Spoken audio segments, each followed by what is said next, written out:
What's going on, everybody? Welcome to another episode of Boat Talk. I am your host, Titus Jones, a.k.a. the Boat Goat.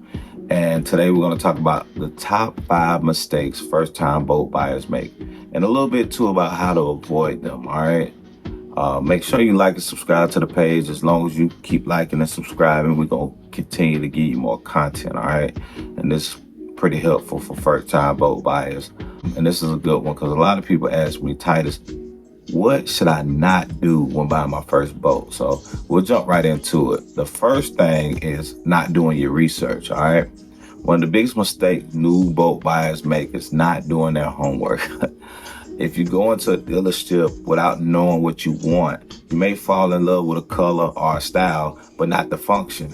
For example, right, you might end up buying a fishing boat when your family doesn't fish, or a personal leisure boat with no live well when you wanted to fish on the weekends.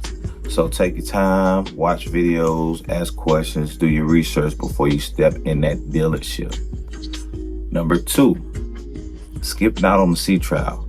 Guys, I can't express this enough, all right? Jump on that boat and ride it, all right? People buy boats without even taking them on the water.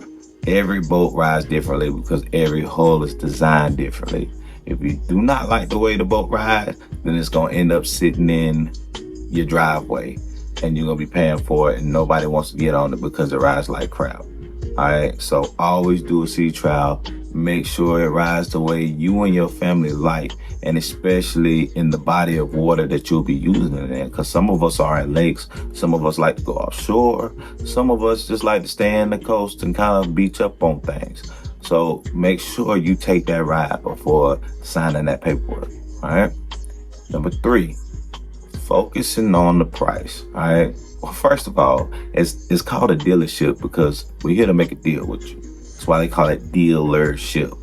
But don't be focused on only the price, all right? Cheap and boat don't go together. I'd rather you wait till next season before buying a cheap boat, okay? If you buy a low quality boat just to save a few dollars, then you end up spending more time fixing it than riding in it. Sometimes stretching your financing for a better built boat is worth it because quality is more fun and less downtime, all right? So that's number 3. Number 4, this is a big one here. Choosing the wrong dealership. You guys, the dealership you buy from matters just as much as the boat itself, okay? Check their reviews, get nosy. See how they treat their customers. Make sure they stand behind their products 10 toes down. After the sale, service is key. You may end up needing warranty help or maintenance later. You never know, all right? Because I'm sure you're not going to service your boat yourself. And even if you do service the boat yourself, you still may need them for warranty products later.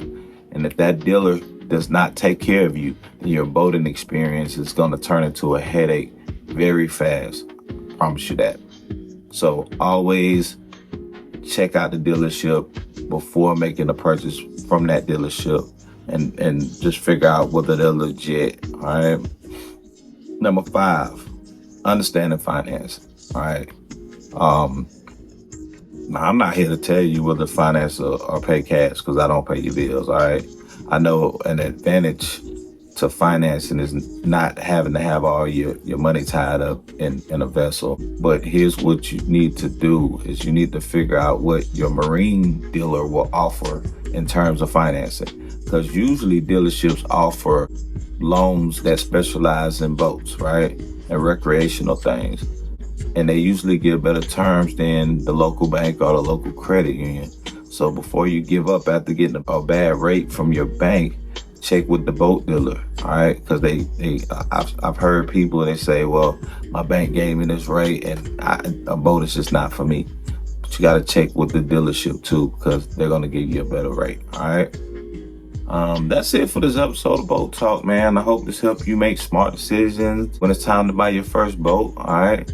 Don't forget, like I say, like, comment, and subscribe. I'm Titus Jones, the Boat Coat. We're going to keep you right on the water. And till next time, man, we'll see y'all.